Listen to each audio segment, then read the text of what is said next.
Justice for Inisha Vishwakarma stop rape protect our daughters enough is enough. आज म बोल्दैछु तर यो केवल एउटा भाषण होइन, यो क्रोध हो, पीडा हो, न्यायको माग हो। सुर्खेतको माटो आज रोइरहेको छ। एउटा 16 वर्षकी छोरी इनिसा विश्वकर्मा जो गुर्भाकोट नगरपालिका 6 बर्दा खोलाको थिइन्। फागुन 23 गते उनी घरबाट निस्किन्। कारण के थियो? ट्युसन पढ्न, आफ्नो स्कुलको शुल्क तिर्न। एक साधारण दिन, एक साधारण सपना बोकेकी छोरी, तर त्यो दिन उनको जीवनको अन्तिम यात्रा बन्यो। This is not just a crime, this is a shame for our society. केही घण्टापछि उनी जनजागरण सामुदायिक वनमा अचेत अवस्थामा भेटिन्। उनीलाई परदेश अस्पताल कालागाउँ लगियो, तर डाक्टरहरूले भने उनी अब छैनन्। सोच्नुहोस्, घरबाट ट्युसन पढ्न निस्केकी छोरी लास बनेर फर्किन्छे। यो सुन्दा कुन बाबुको मुटु नफुट्ला, कुन आमाको आँखा नसुक्ला। Rape is not a mistake, rape is brutality. परिवारले आरोप लगाएको छ उनीमाथि सामूहिक बलात्कार गरेर हत्या गरिएको हो। सुर्खेत जिल्लाको प्रहरीले 4 जना नाबालकलाई फक्राउ गरेको जनाइएको छ। अनुसन्धान भइरहेको छ, पोस्टमार्टम रिपोर्ट आउँदैछ, तर हामीलाई थाहा छ एक निर्दोष जीवन खोसिएको छ।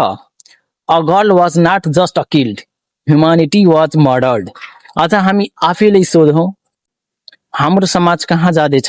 किन हाम्रा छोरीहरू आज पनि डरमा बाँचिरहेका छन्? किन कसैले सोच्छ कि ऊ कसैको छोरीमाथि यस्तो अत्याचार गर्न सक्छ?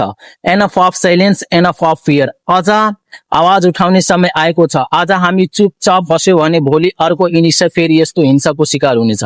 आज हामी चुप बस्यो भने अपराधीहरू झन् होसिनेछन्। त्यसैले आज हामी चिच्याएर भन्छौँ, justice for Inisha Vishwakarma.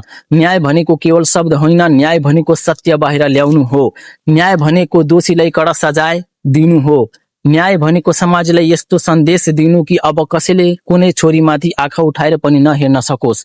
No mercy for rapist. प्रशासनलाई हाम्रो स्पष्ट सन्देश, यो केसलाई सामान्य केस जस्तो नलिनुहोस्।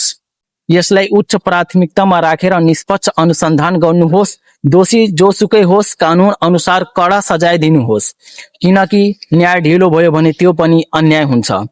Justice delayed is justice denied. समाजका दाजुभाइ दिदीबहिनीहरू, आज हामीले एउटा निर्णय गर्नुपर्छ। हामी कस्तो समाज चाहन्छौँ? डरले भरिएको समाज कि न्याय र सुरक्षाले भरिएको समाज? हामीले यस्तो समाज बनाउनु पर्छ जहाँ छोरीहरू डर बिना हिँड्न सकुन्, जहाँ बाबु आमाले छोरी घर फर्किन्छ कि फर्किदिन्न भनेर डराउन नपरोस्। Protect every daughter. आज हामी इनिसाको नाम लिएर एक प्रतिज्ञा गरौँ। अबदेखि कुनै पनि छोरीमाथि यस्तो अत्याचार सहन गर्ने छैन। अबदेखि कुनै पनि अपराधीलाई समाजले माफ गर्ने छैन। Raise your voice, sound against rape, fight for justice. इनिसाको आत्माले आज यही प्रश्न सोधिरहेको छ, मेरो दोष के थियो? हामीसँग त्यसको उत्तर छैन, तर एउटा कुरा छ, हामीसँग आवाज छ। त्यसैले आज हामी सबैको एक स्वरमा भन्छौँ, justice for Inisha Vishwakarma. No more silence, no more fear, no more violence.